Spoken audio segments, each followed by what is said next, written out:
পাক রব্বুল আলামিন আমাদেরকে সৃষ্টি করার পর আল্লাহ দুনিয়াতে পাঠাবেন। আল্লাহ তো জানেন যে কারা জান্নাতি হবে কারা জাহান্নামী হবে, জানে না? আল্লাহ জানার পরেও আল্লাহ আমাদেরকে একটু স্যাক্রিফাইস করলেন, একটু ছাড় দিলেন। বান্দারে, আমি তো জানি তুমি জাহান্নামের অধিবাসী হইবা, তুমি জাহান্নামের মধ্যে জ্বলবা, তোমার ঠিকানা হবে জাহান্নাম। কিন্তু আমি আল্লাহ তোমাকে বড় মায়া কইরা সৃষ্টি করছি, ভালোবাসা সৃষ্টি করছি, তোমাকে জাহান্নামে দেওয়ার জন্য সৃষ্টি করি না। আল্লাহ পাক কিরকম ভালোবাসা জানেনি? যেরকম দুনিয়ার জগতে তোমার বাবা মা তোমাকে যতটুকু না ভালোবাসে, তোমাকে যতটুকু না স্নেহ করে, তোমাকে যতটুকু না আদর করে, তোমাকে যতটুকু না যত্ন করে, তার চেয়ে হাজার হাজার লক্ষ লক্ষ কোটি কোটি গুণ আমি তোমাকে ভালোবাসি। তার চেয়ে হাজার হাজার লক্ষ লক্ষ কোটি কোটি গুণ আমি স্নেহ মায়া ভালোবাসা আমার অন্তরে পুষে রেখেছি। আমি আল্লাহ বড় ভালোবাসি, আমি আল্লাহ বড় মহব্বত করি, আমি আল্লাহ বড় তোমাকে আদর করি। বান্দারে, দুনিয়ার জগতে তুমি যতই অপরাধ করো না কেন, বাবা আমার সাথে যতই বেয়াদবি করো না কেন, তারপরেও যদি বাবাকে বাবা বলে ডাক দাও, বাবার কলিজা ঠান্ডা হয়ে যায়। ঠিক কিনা বলেন? মাকে যতই আঘাত করো না কেন, মাকে মা বলে যখন ডাক দাও, মায়ের কলিজাটা ঠান্ডা হয়ে যায়। এইরকম আমি আল্লাহ তোমাকে ভালোবাসি। তোমার মা বাবা যেরকম ভালোবাসে, তার চেয়ে হাজার হাজার গুণ ভালোবাসা আমি আল্লাহর কুদরতি অন্তরে, আমি আল্লাহ সাধারণ আল্লাহ নয়। বান্দা, তোমাকে সৃষ্টি করার পর, জমিনের মধ্যে পাঠানোর পর, আমি আল্লাহ প্রথম আসমানে প্রতিদিন শেষ রাত্রে এসে এসে ডাকি, বান্দা তোমার কিসের প্রয়োজন? তোমার টাকার প্রয়োজন আমি আল্লাহর কাছে চাই, তোমার বাড়ির প্রয়োজন আমি আল্লাহর কাছে চাই, তোমার গাড়ির প্রয়োজন আমি আল্লাহর কাছে চাই। বান্দারে, যতই অপরাধ করস না কেন, যতই গুনাহ করস না কেন, গুনার কথা বাইবা যদি আমি আল্লাহকে একবার আল্লাহ বলে ডাক দাও, আমি আল্লাহর কুদরতি অন্তর ঠান্ডা হয়ে যায়, আমি আল্লাহর রহমতের দরিয়া জোশ লেগে যায়। বলেন সুবহানাল্লাহ। আমি আল্লাহ থাকতে পারি না, আমি আল্লাহর অন্তরের মধ্যে বড় মায়া। বান্দা, যখন আমি আল্লাহকে আল্লাহ বলে ডাক দাও, আমি আল্লাহ তোমার জীবনের গুনাহগুলোকে মাফ করে জান্নাতের মেহমান বানায়া দেন। সুবহানাল্লাহ।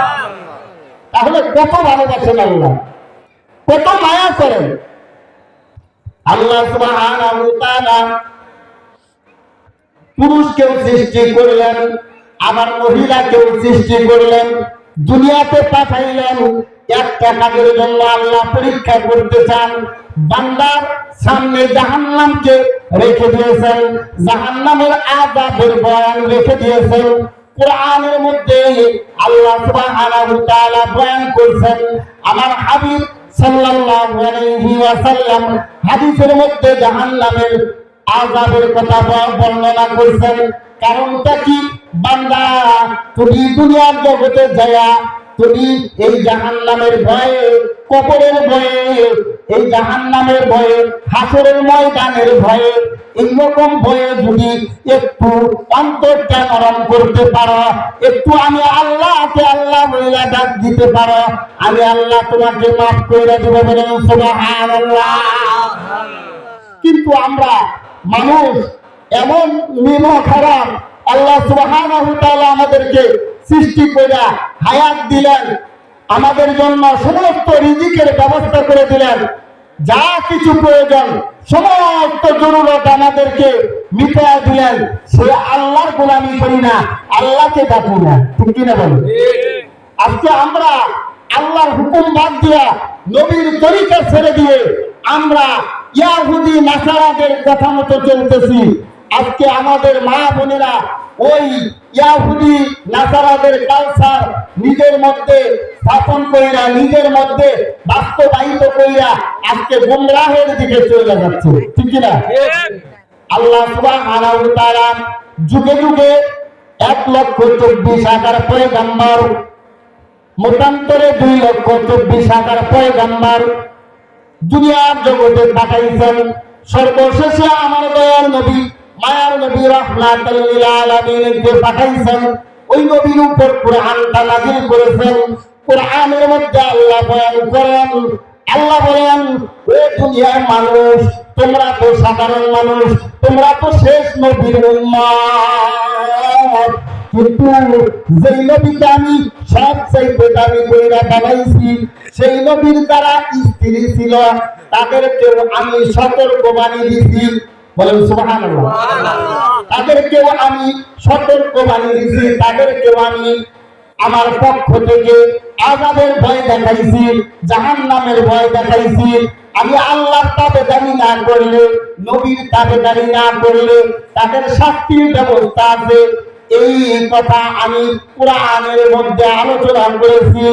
এমনকি নবীদের স্ত্রী যারা ছিল তারা যাতে কইরা আল্লাহর হুকুম মানে, নবীর তরিকা অনুযায়ী জিন্দেগি চালনা করে, একমাত্র আল্লাহর কোরআন বাস্তব জীবনে বাস্তবায়িত করে দুনিয়া থেকে বিদায় হয়। এই জন্য মাঝে মাঝে আল্লাহ সুবহানাহু ওয়া তাআলা ওই নবীর স্ত্রীদের জন্য, স্ত্রীদের সতর্কবাণী দেওয়ার জন্য আয়াত নাযিল করেছেন। বলেন সুবহানাল্লাহ। এই আয়াতগুলোর মধ্য থেকে একটা আয়াত আমি তেলাওয়াত করেছি। আল্লাহ সুবহানাহু ওয়া তাআলা পবিত্র কোরআনের ৬৬ নম্বর সূরা, সূরা তাহরিম, এই তাহরিমের ৫ম নম্বর আয়াতের মধ্যে আল্লাহ সুবহানাহু ওয়া তাআলা বলেন, ও দুনিয়ার মানুষ, ও মহিলারা, তোমরা শুনে নাও, নবীর স্ত্রী যারা ছিল তাদেরকেও আমি সতর্কবাণী দিছি যে তোমরা যদি আমি আল্লাহর হুকুম পালন না করো, নবীর আদর্শে আদর্শিত না হও, আমি আল্লাহ সতর্কবাণী দিয়া তাদেরকে এই দুনিয়ার জগতে সাবধান করে দিয়েছি। আজকে তোমরা সেই নবীর উম্মত হইয়া তোমাদের স্বামীদের কথা মানো না, তোমরা পর্দায় থাকো না, কোরআন অনুযায়ী জিন্দেগি চালনা করে না, তোমরা সাবধান হয়ে যাও। প্রয়োজনে নবীরাও তাদের স্ত্রীদেরকে তালাক দিতে পারত, এইটা আল্লাহ সুবহানাহু ওয়া তাআলা জায়েজ করেছিলেন, এবং প্রয়োজনে তোমাদের স্বামীরাও তোমাদেরকে তালাক দিতে পারবে, এইটা আমি আল্লাহ সুবহানাহু ওয়া তাআলা কোরআনের মধ্যে ঘোষণা করে দিলাম। বলেন সুবহানাল্লাহ। যাতে করে আমাদের স্ত্রী যারা আছে, আমাদের মা বোনেরা যারা আছে, তারা সতর্ক হয় যে না রে, আল্লাহর হুকুমের বিরুদ্ধাচরণ করা যাবে না, যেমনি ইচ্ছা তেমনি জীবন চালানো যাবে না, আমার জীবনটাকে সাজাতে হবে, আমার জীবনটাকে বাস্তব জীবন কোরআন অনুযায়ী সাজাতে হবে, নইলে জাহান্নাম ছাড়া আমার উপায় নাই। আল্লাহ সুবহানাহু ওয়া তাআলা বলেন, আশা রব্বুহু, তোমার রব যদি ইচ্ছা করতেন, ওই হাবিব যদি ইচ্ছা করে যে তার স্ত্রীদেরকে তালাক দিয়ে দিবেন, তালাক দেওয়ার পরে আল্লাহ সুবহানাহু ওয়া তাআলা ইচ্ছা করলে তাদেরকে, ওই নবীদেরকে, ওই নবী আলাইহিস সালাতু আসসালামকে তোমাদের চাইতে সুন্দর স্ত্রীর ব্যবস্থা করতে পারেন। বলেন সুবহানাল্লাহ।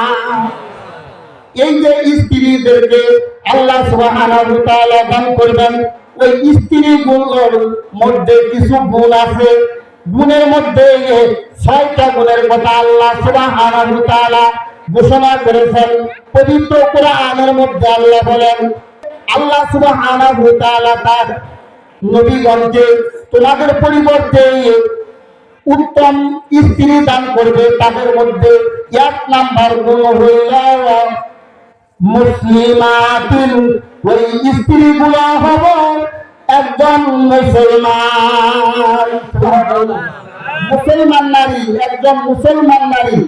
মুসলমান শব্দের অর্থ হলো আত্মসমর্পণকারী। সুবহানাল্লাহ বলেন। আত্মসমর্পণ কার কাছে করবে?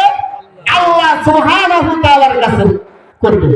মুসলিমাতিন, ওই নারীদের ১ নাম্বার গুণ হবে তারা হবে মুসলমান নারী, অর্থাৎ আল্লাহ সুবহানাহু ওয়া তাআলার কাছে তারা আত্মসমর্পণ করবে। সুবহানাল্লাহ। 2 নাম্বার গুণ হইল তারা মুসলমান নারী হওয়ার পর দ্বিতীয় নাম্বার গুণ হবে তারা দুনিয়ার জগতে মুমিনাতিন, তারা হবে মুমিন নারী। চিৎকার মারিয়া বলেন সুবহানাল্লাহ। মুমিন নারী এই দুনিয়ার জগতে তারা হবে মুমিন নারী। মুমিন শব্দের অর্থ হলো বিশ্বাসী। তারা কি হবে? বিশ্বাসী নারী। তারা হবে বিশ্বাসী নারী। তারা কিরকম বিশ্বাস করবে? তারা বলবে আমানতু বিল্লাহি ওয়া মালাইকাতিহি ওয়া কুতুবিহি ওয়া রুসুলিহি ওয়াল ইয়াউমিল আখির ওয়াল কদরি খাইরিহি ওয়াশ শাররিহি মিনাল্লাহি তাআলা ওয়াল বাসি বাদাল মাউত। চিৎকার মারিয়া বলেন সুবহানাল্লাহ। ওই মুমিন নারীগণ, ওই মুসলমান নারীগণ দ্বিতীয় গুণ হবে, তাদের মধ্যে দ্বিতীয় গুণ থাকবে তারা হবে বিশ্বাসী, তারা হবে ঈমানদার। তারা ঈমান আনবে আল্লাহর প্রতি, তার কিতাবের প্রতি, তার ফেরেশতাদের প্রতি, তার রাসূলগণের প্রতি এবং আখিরাতের প্রতি এবং ভালো মন্দ তাকদীরের উপর বিশ্বাস তারা করবে।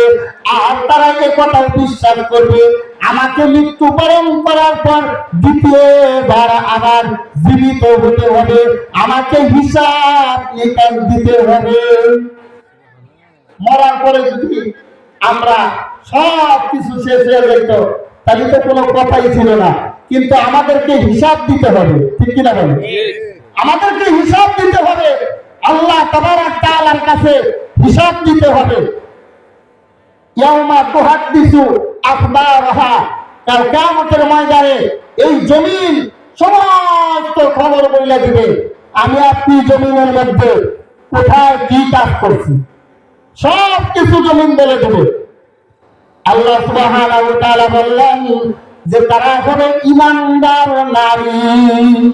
তারা আমি আল্লাহর প্রতি বিশ্বাস স্থাপন করবে, আমি আল্লাহর প্রতি ঈমান আনবে, আমার কিতাবের প্রতি ঈমান আনবে, আমার ফেরেশতাদের প্রতি ঈমান আনবে, আমার নবীদের উপরে ঈমান আনবে এবং আখিরাতের দিনের প্রতি ঈমান আনবে, ভালো মন্দ তাকদীরের উপরে ঈমান আনবে, মৃত্যুর পর পুনরায় জীবিত হওয়ার বিষয়ে ঈমান আনবে। বলেন সুবহানাল্লাহ।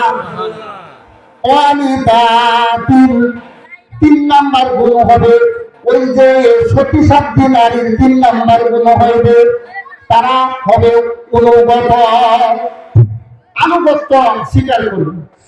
তারা আল্লাহর আনুগত্য করবে এবং তার রাসূলের আনুগত্য করবে এবং তার স্বামীর আনুগত্য করবে। সুবহানাল্লাহ। আল্লাহ সুবহানাহু ওয়া তাআলা বলেন 3 নাম্বার গুণ ওয়ানিতাতিন, ওই মুসলমান নারীর 3 নাম্বার গুণ হবে তারা আনুগত্য করবে আমি আল্লাহর, দ্বিতীয় আনুগত্য করবে আমার রাসূলের, তৃতীয় আনুগত্য করবে তাদের স্বামীদের। বলেন মারহাবা। চতুর্থ নাম্বার গুণ হলো তাইবাতিন। তাইবাতিন, ওই সমস্ত নারীরা, ওই সমস্ত মুসলমান নারীদের চতুর্থ নাম্বার গুণ হবে যারা দুনিয়ার জগতে বেহেশতের যাত্রী, বেহেশতের মধ্যে যারা প্রবেশ করবে, আল্লাহ সুবহানাহু ওয়া তাআলা যাদেরকে বেহেশতে জায়গা দিবেন ওই সমস্ত নারীদের চতুর্থ নাম্বার গুণ হবে তাইবাতিন। তারা আল্লাহ সুবহানাল্লাহু তাআলার কাছে তওবা করবে। বলেন সুবহানাল্লাহ। যে কোনো কারণে ভুল হয়ে যাইতে পারে। বর্তমান যুগ ডিজিটাল যুগ, বর্তমান যুগ আধুনিক যুগ, বর্তমান যুগ ইন্টারনেটের যুগ। এই বর্তমান যুগের হাওয়া গায়ে লাগার কারণে আমার মা বোনেরা ভুল করে ফেলেছে, অপরাধ করে ফেলেছে, দুনিয়ার লোভে পড়ে ভুল করেছে, টাকা পয়সার লোভে পড়ে ভুল করেছে, বর্তমান ডিজিটাল যুগের মায়ায় পড়িরা ভুল করেছে, বন্ধু বান্ধবের পাল্লায় পড়িরা ভুল করেছে। আমার আল্লাহ বলেন বান্দি তুমি ভুল করেছো, স্বাভাবিক, প্রত্যেকটা মানুষ ভুল করবে, এটাই স্বাভাবিক। কিন্তু তুমি ভুল করার পর যখন আমি আল্লাহ তাআলার কাছে তুমি তওবা করবা, বান্দিরে জেনে রাখো আমি আল্লাহর কাছে তওবা করতে দেই, আমি আল্লাহ তওবা কবুল করতে দেরি করব না। বলেন সুবহানাল্লাহ। পঞ্চম নাম্বার গুণ হইল আবিদাতিল, ওই জান্নাতি নারী, ওই সতী সাধ্যী নারীর পঞ্চম নাম্বার গুণ হইল আবিদাতিল, তারা ইবাদত করবে। সুবহানাল্লাহ, সুবহানাল্লাহ। ইবাদত করবে কার? একমাত্র আল্লাহ। মা খালাকতুল জিন্না ওয়াল ইনসা ইল্লা লিয়াবুদুন। আল্লাহু আকবার। আল্লাহ সুবহানাহু ওয়া তাআলা বলেন, ও আমার বান্দারা জেনে নাও, ও আমার বান্দীরা জেনে নাও, আমি আল্লাহ মানুষ এবং জিন জাতিকে কেবলমাত্র আমি আল্লাহর গোলামি করার জন্য সৃষ্টি করেছি, আমি আল্লাহর দাসত্ব করার জন্য সৃষ্টি করেছি, আমি আল্লাহর কুদরতি পায়ে সিজদা করার জন্য সৃষ্টি করেছি। বলেন সুবহানাল্লাহ। অন্য এক জায়গায় আল্লাহ বলেন, وَقَضَى رَبُّكَ أَلَّا تَعْبُدُوا إِلَّا إِيَّاهُ। তোমরা কি করবা? একমাত্র আমি আল্লাহর ইবাদত করবা, আর কারো ইবাদত করা যাবে না, মূর্তি পূজা করা যাবে না, চন্দ্র পূজা করা যাবে না, পাহাড় পূজা করা যাবে না, সাগর পূজা করা যাবে না। বর্তমান জামায় এমন কিছু লোক আছে, বর্তমান যুগে এমন কিছু লোক আছে যারা বড় বড় বটগাছের কাছে সিজদা করে। এই বন্দামি চলবে না, একমাত্র সিজদা করতে হবে আমার আল্লাহর কুদরতি পায়ে। বলেন সুবহানাল্লাহ। তার পঞ্চম নাম্বার গুণ আবিদাতুন, তারা ইবাদত করবে। ঠিক না বলেন? আর ষষ্ঠ নাম্বার গুণ হবে তারা কি করবে? রোজা রাখবে। সহিহাতিন, তারা রোজা রাখবে। তারা কি করবে? রোজা রাখবে। আগেকার জামানায় মা বোনেরা প্রতি সপ্তাহে রোজা রাখতো, রাখতো কিনা? প্রতি মাসে রোজা রাখতো, রাখতো কিনা? কিন্তু বর্তমান জামানায় আজকে মা বোনেরা এই যে ইহুদি নাসারাদের কালচার ফলো করতে করতে তারা এমন পর্যায়ে চলে গেছে তাদের মধ্যে রোজা নাই। ঠিক কিনা বলে? এই জন্য মা বলে যায়, আপনাকে সতী সাধ্যী নারী হতে হলে এই 6টা গুণ আপনার মধ্যে থাকতে হবে, তাহলে আপনি জান্নাতি নারী হইতে পারবেন, তাহলে আপনি আল্লাহর কাছে দাবি হইতে পারবেন। কিন্তু বর্তমান জামানার মা বোনেরা পর্দা মেইনটেইন করে না, বেপরদা হয়ে চলাফেরা করে, বেপরদা হয়ে চলাফেরা করে। আদ-দায়ুসু লা ইয়াদখুলুল জান্নাহ, দায়ুস কখনো জান্নাতে প্রবেশ করবে না। যারা বেপরদা বাহায়া হয়ে এই রাস্তাঘাটে চলাফেরা করে, পর্দা মেইনটেইন করে না, তাদের জন্য রয়েছে জাহান্নাম। তারা দায়ুস নামে পরিচিত। আদ-দায়ুসু লা ইয়াদখুলুল জান্নাহ, দায়ুস কখনো জান্নাতে প্রবেশ করবে না।